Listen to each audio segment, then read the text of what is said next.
Amnesty International calls on the Houthis to immediately and unconditionally release detained UN staff. Women in Houthi detention centers face dire humanitarian situation as diseases plague the jails. The Israeli occupation military issues new evacuation orders for Palestinians in the Gaza Strip.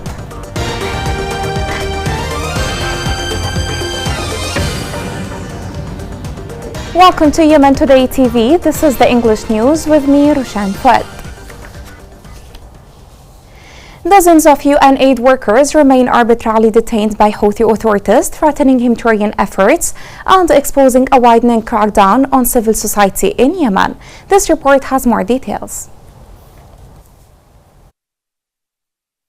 Dozens of Yemeni and international humanitarian workers remain arbitrarily detained by Houthi de facto authorities, in what Amnesty International and Human Rights Watch have condemned as a serious violation of international law and a threat to humanitarian operations in Yemen. Since May 31, 2024, the Houthis have arrested over 70 individuals, including at least 21 UN staff and more than 50 staff from civil society and humanitarian organizations. The latest wave of arrests took place between January 23rd and 25th, 2025, prompting the United Nations to suspend official movements in Houthi-controlled areas. Despite global calls for their release, only several detainees have been freed. Most of the remaining detainees have had no access to legal representation or family contact and face no formal charges. One aid worker from the World Food Programme died in Houthi custody in February, raising urgent concerns for the safety of others. These detentions are taking place amid an ongoing crackdown on civic space, with the Houthis accusing humanitarian organizations of espionage and conspiracy. Rights groups warn that these actions obstruct vital aid delivery,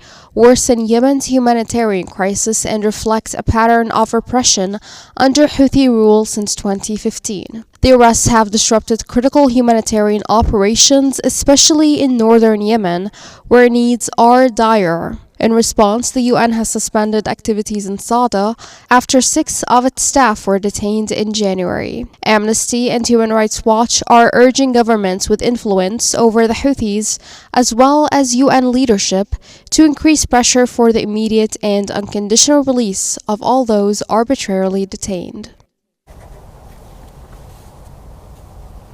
The combined maritime forces seized a massive shipment of drugs likely destined for the Houthi militia in Yemen during a special operation in the northern Arabian Sea.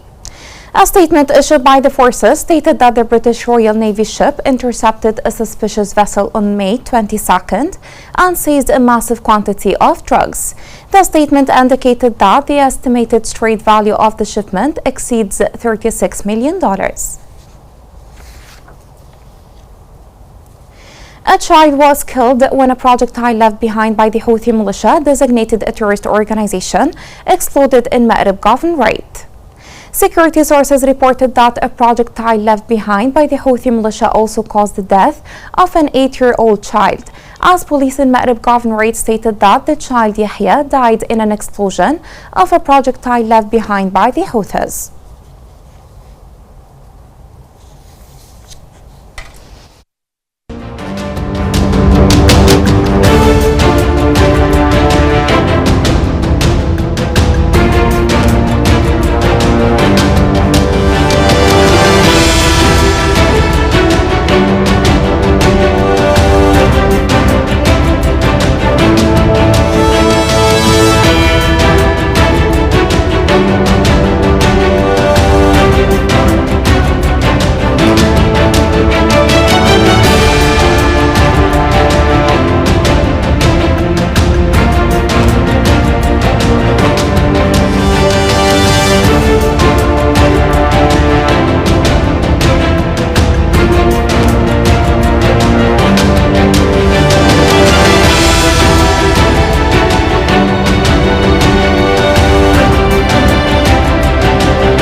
Epidemics are spreading in Houthi-controlled women's detention centers in Sana'a.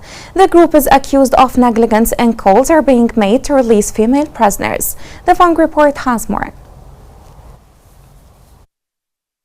In parallel with the escalating human rights calls for the release of all female detainees and forcibly disappeared persons from Houthi prisons, medical sources in Sana'a reported an outbreak of cholera, malaria, and malnutrition among dozens of female prisoners, amid reports of the death of one detainee and the infection of others in the central prison due to cholera. The sources revealed that reports and notifications have emerged indicating dozens of new cases of cholera, malaria, malnutrition, and other skin, respiratory, and reproductive diseases among female detainees in the central prison. The Criminal Investigation Department and the Security and Intelligence Department, as well as other secret detention facilities controlled by the group in Sana'a. The spread of disease in women's detention centers coincides with the dire living and psychological conditions endured by female prisoners. This is compounded by the prison's lack of even the most basic humane standards required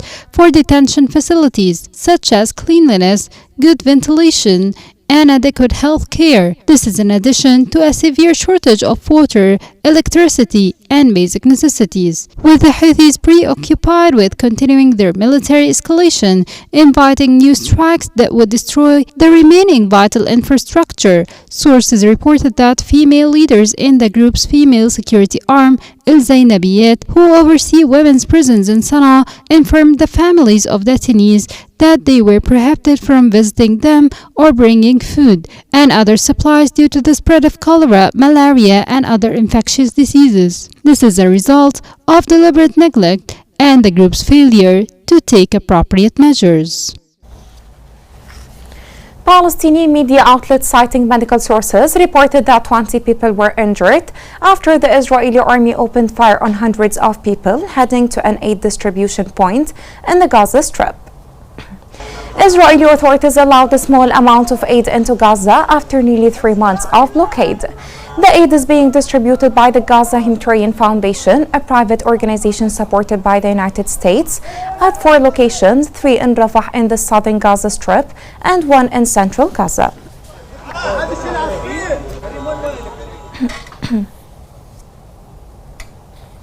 The Israeli occupation army issued immediate evacuation orders to residents of several areas in the northern Gaza Strip, describing them as dangerous combat zones. In a statement, the occupation army called on all residents of the areas of Jabal al-Balad, Shujaya, and Zaytun to evacuate immediately.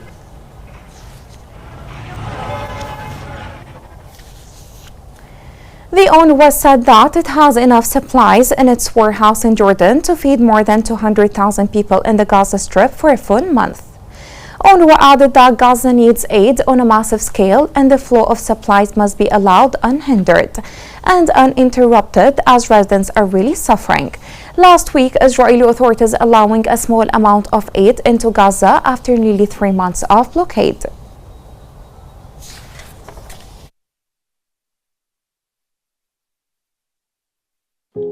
The situation in the Gaza Strip is very critical, with the war back in full force. For over than a year, we have endured the hardship of war. No food, no water, no electricity, and even the basic essentials was out of reach. When the ceasefire was announced, I was a bit relieved. Even though that it did not end all of our struggles, for a while we were able to sleep peacefully without the fear of waking up to devastating news. But now, everything is back to the same state of insecurity. Lack of supplies, continuous fear, and the horrifying sound of bombardments. I can't believe that I'm going through this all over again. Last night was really horrifying. I was sleeping when suddenly an airstrike hit nearby. I woke up terrified. I look around me and I see all of my family members are terrified. And I remember the face of my little niece crying non-stop and hiding in her mother's lap. We need a long-lasting ceasefire to be able as a humanitarian to deliver and work and to reach every child in the Gaza Strip, and for us to live peacefully and with dignity. Israeli airstrikes and shelling in southern Lebanon killed 2 people in a new escalation despite the ongoing ceasefire agreement. The national news agency reported that several areas in the south of the country were subjected to heavy Israeli airstrikes and shelling. A statement from the Ministry of Health in Lebanon said that a man was killed by Israeli gunfire and an Israeli drone strike resulted also in the death of 1 person.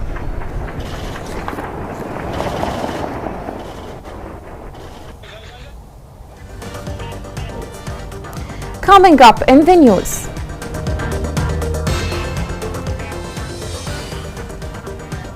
Residents of the interim capital Aden resort to solar panels as power outages continue.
Welcome back.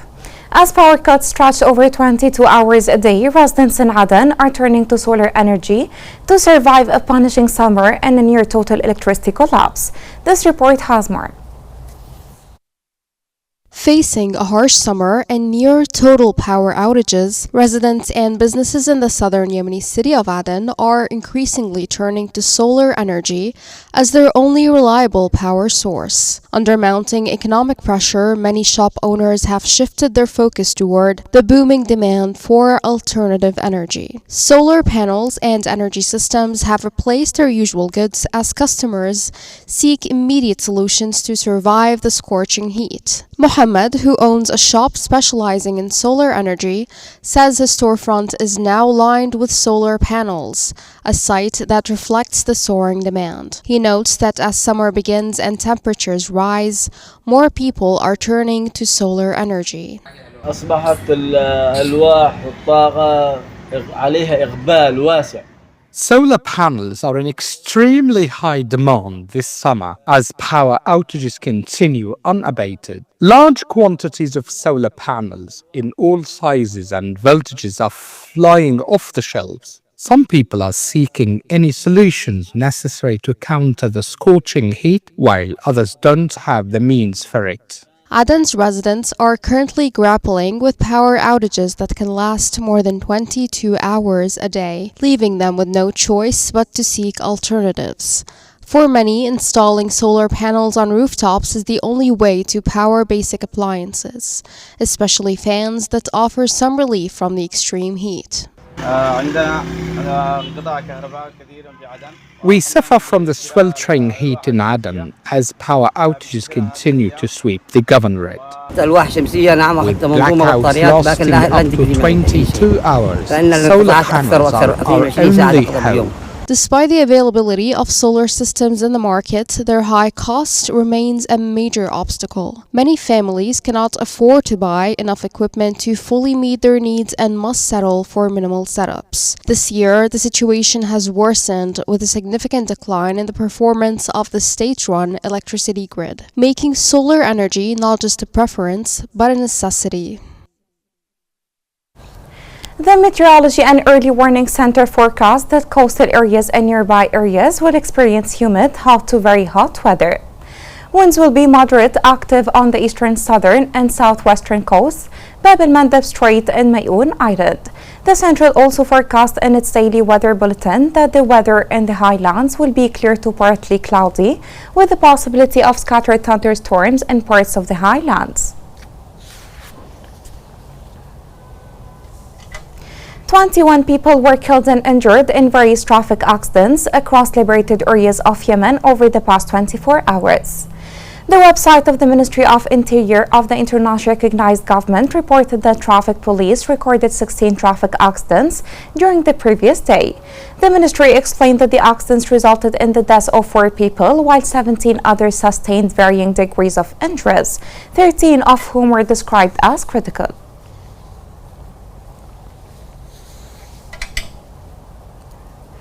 The MS Patients Association in Aden organized an open community session with MS patients and their families to mark World MS Day.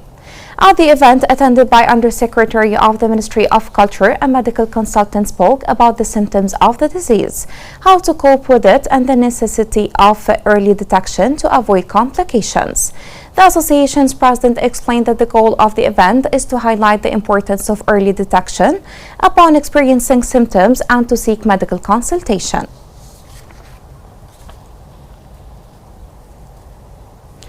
The US dollar experienced increased volatility, heading for its 5th consecutive monthly decline. The dollar experienced significant volatility during this week, closing lower in the previous session after the federal court issued a temporary injunction reinstating President Donald Trump's largest tariffs. In remarks, Trump expressed hope that the Supreme Court would overturn the trade court's ruling.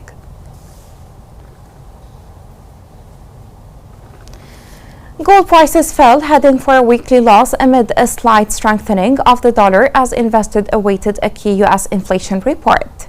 A 0.2% rise in the dollar index reduced gold's appeal to buyers holding other currencies, making the precious metal more expensive.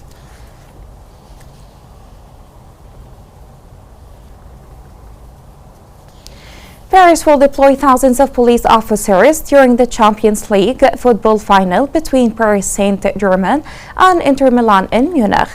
Many of the officers will be deployed on the French capital's avenue and around PSG's home stadium on the southwestern edge of the city. The game is the climax to the European season, and despite enormous spending, PSG have never won the most glamorous prize in European club football.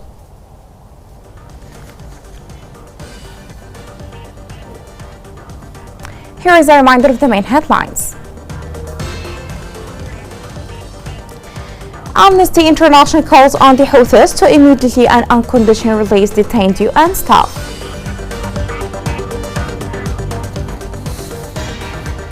Women in Houthi detention centers face the humanitarian situation as diseases plague the jails.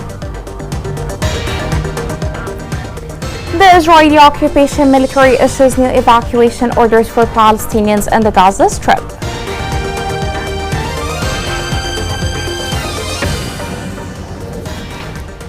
This is the end of the news. Thank you for watching.